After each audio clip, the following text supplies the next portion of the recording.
I'm Ellen Clifford. I'm a disabled activist and author, and I'm here in Kennys Bookshop in Galway, and I'm delighted to be here doing a reading from my book, The War on Disabled People, Capitalism, Welfare and the Making of a Human Catastrophe. Very kind, thank you so much. Prior to 2010, the UK government was known as a world leader in disability.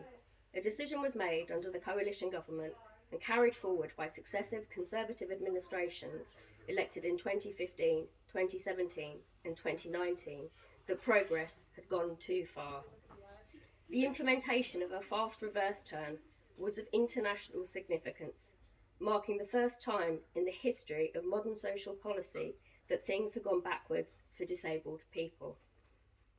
The fact that this was to make disabled people pay for a financial crisis that we didn't cause is abhorrent.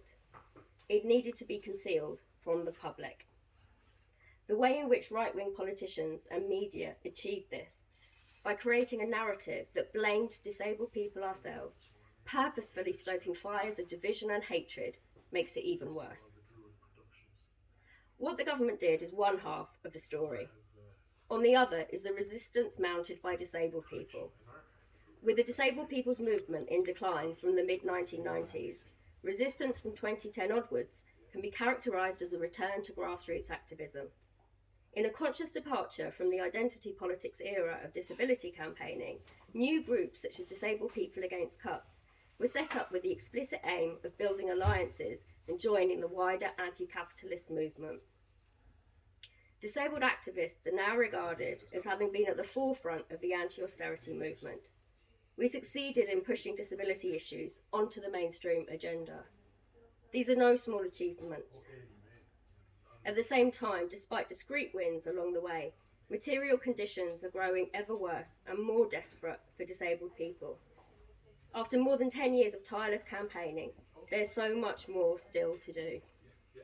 This book presents an opportunity for reflection, not for its own sake, but with a view of learning lessons, reconsolidating, and getting back out there to fight for a society fit for all.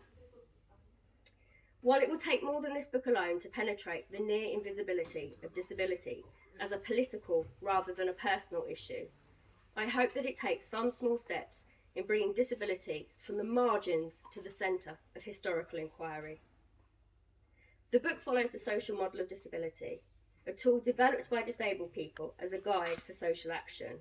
It draws a distinction between impairment and disability. Disability consists of the barriers that a person with impairment experiences as a result of the way in which society is organised, that excludes or devalues them. According to this analysis, preferred terminology in Britain is to describe people as disabled, because we're disabled by society, not people with disabilities, which makes no sense from a social model perspective. One of the ways in which the British government was able to get away with making war on disabled people was by the sheer volume and complexity of the measures they unleashed. Where disabled people and our allies succeeded in holding them back was through intense and varied activity, operating on many fronts, and involving many people, each making an invaluable contribution in their own way. Resistance has used every tool at its disposal, from research to lobbying to protests to endless legal challenges, to awareness raising, to direct action, to triggering an unprecedented United Nations inquiry. It's impossible to record it all in one place.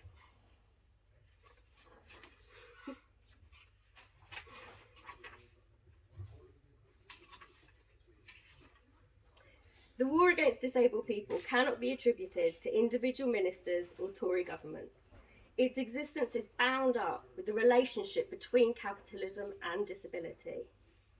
Those of us who want a fairer world must fight for improvements in the living conditions of disabled people as part of, not in isolation from, the rest of the working class. But our resistance must also be consciously situated within the struggle to transcend capitalism itself. Only then can we guarantee freedom from oppression and a society where diversity is truly valued.